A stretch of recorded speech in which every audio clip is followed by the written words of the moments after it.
I'm Craig Foncook, the son of a Chicago firefighter, Louis Foncook, who was a captain of the Chicago Fire Department.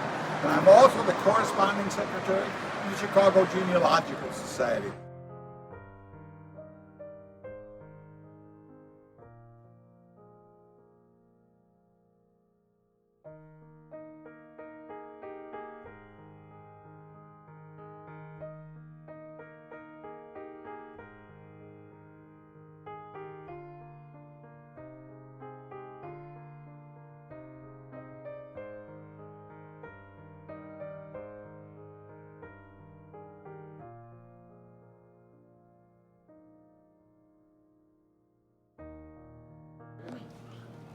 We're at the Chicago Fire Academy on DeKoven Street, where the Chicago Fire actually began.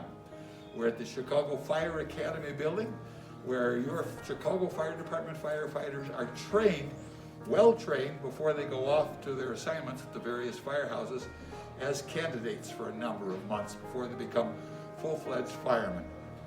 The reason why this equipment is here, it's because this is where the Chicago Fire began in October 1871. This is a typical pumper, and they call them pumpers even today. Many of the engines are called pumpers by firemen. And this is a typical American La France pumper. Now, in the real old days, they had the Silsby's and the Amoskeag pumpers, which were very similar in style to this piece of equipment, which, by the way, was drawn by either 2 or 4 horses that were specially trained with special shoes so they wouldn't slip on the streets. Note the rubber tires. There's the tire around the wheel. The way this thing works, if I may, is by having a fire placed under the boiler down here by the engineer, who would stand on the rear on the way to the fire. And the man in front of the boiler would heat up the water pulled from a hydrant, which would be connected here, and then the hot steam would turn the pump. And this is the pump for the pumper, and that's why they call engines pumpers today. And of course, it was hauled by horses, and the driver stood or sat right here, and he was the guy who handled the horses. He'd handle the hitches. The horses would be hitched here, and he'd sit up here and handle the 4 horses, and down the street they go at 20 and 30 miles an hour with the special wheels and the special shoes so the equipment would not slip. There were fire rigs called the Little Giant, the Wabasia, and other ones, and none of them have survived. This is one of the few surviving pieces of equipment, but this dates to the 1890s. And the sign says that it ran until 1920. So we have a beautiful piece of equipment here, which is symbolic of the firemen who fought the Chicago Fire.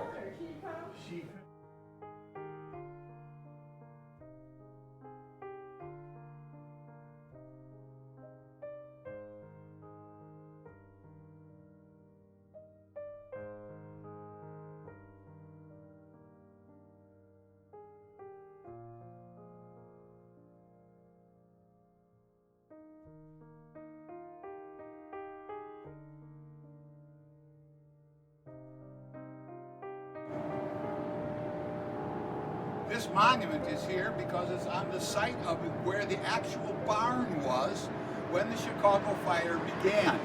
So there was the DeKoven house to my left behind us, and here is the barn behind the DeKoven house. Supposedly the fire began, as you know, when hay caught fire, and the fire in a stiff breeze blew to the north. And we'll be heading heading in that direction on our Chicago Fire tour.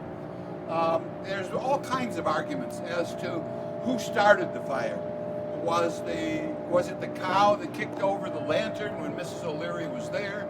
Was it Pegleg O'Sullivan who was stealing milk? Was it children vandalizing? Or was it simply spontaneous combustion among some of the green hay that was stored in the barn? And that's why this monument is here today. It is the exact beginning site of the fire. And if I may go on this side, this is the way that the fire went, off to the north and northeast. The Chicago Fire Academy building was built serendipitously on the site of the Chicago Fire. It was not purposefully built here.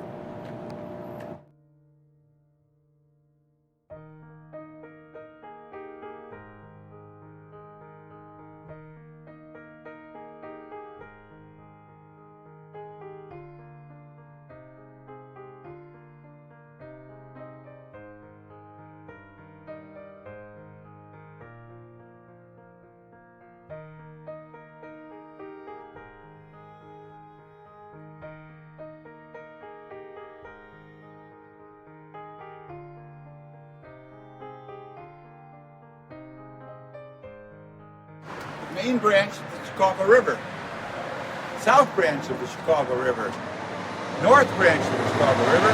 This is this historic seal of the city of Chicago. You'll find this on the old bridges of Chicago as well, and on the old firehouses.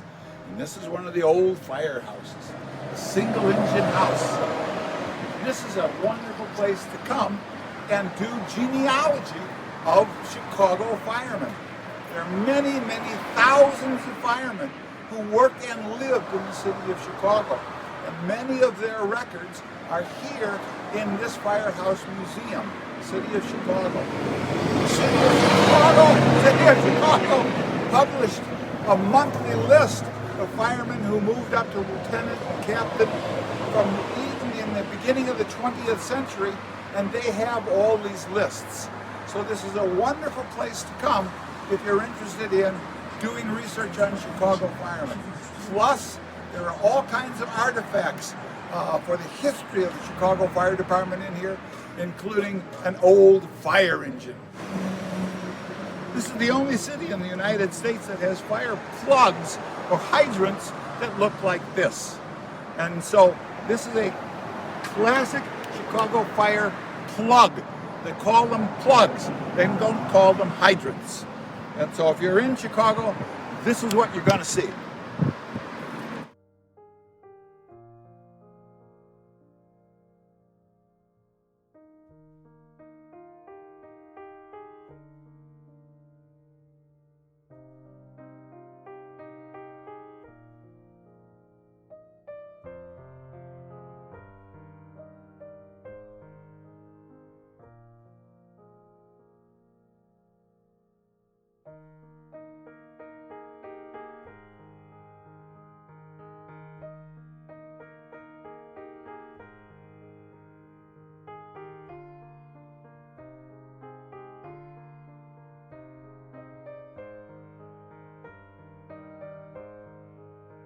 It may be surprising for some of you to think about the size of the Chicago Fire and all those firemen, every fireman who fought the Chicago Fire in 1871. But if you look at the Chicago Fire Department memorial of those who died in service during a Chicago fire, you will not find any listing of Chicago firemen who died in 1871. No Chicago firemen died during the Great Chicago Fire. But lots of firemen did die in service. And these guys, like firemen, ran into fires when everybody else was trying to escape from fires.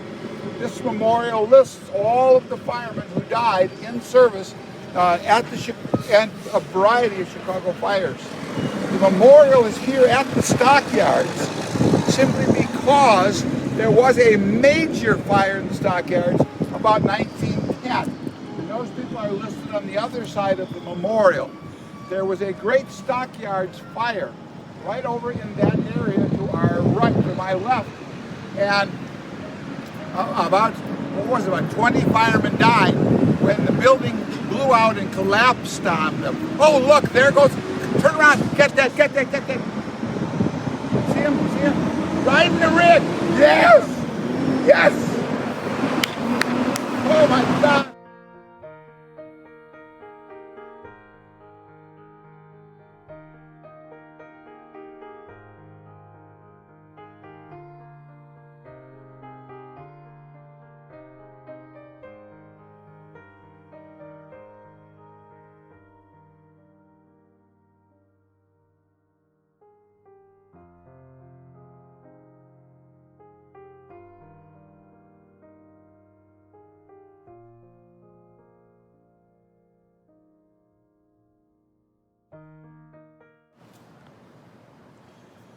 We're in the 1600 block of Cleveland and Eugenie Streets, north of North Avenue on the north side of Chicago. We're standing in front of Old St. Michael's Church, a wonderful old church that was a German Catholic church in the old days. Built in the 1860s by the Germans, well, in the late 1860s by the Germans, in fact, because the Chicago fire way down there on the far south side came all the way burning through this area at high speed on the 9th of October, 1871. This gorgeous building had just been completed, and an altar had been built by the German craftsmen. With the fire raging to the north, this building was right in the path of the fire, and it burned. It was destroyed, leaving only a shell just shortly after they had completed the construction of the building.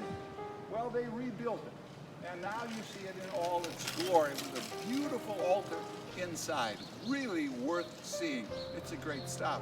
In fact, what's really cool about this building is that some sections of the wall over on this side are part of the original building that was destroyed by the Chicago fire. Those bricks were reincorporated in the construction of this building. So this is a beautiful building. It is classic German genealogy, and it is a very important part of Chicago history.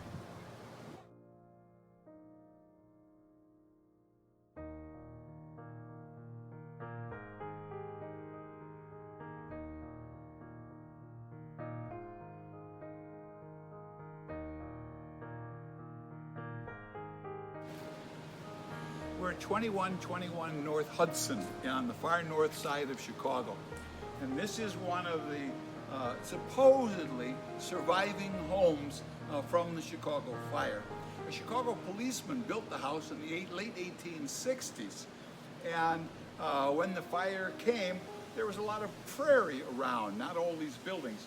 And this is the typical 1860s construction. The fire came from down the street towards us, and it was prairie, and they kind of put some of the grass fire out, and they saved this building. So it's called one of the few surviving buildings from the Chicago fire. It's one of the few Chicago residences saved from the Chicago fire.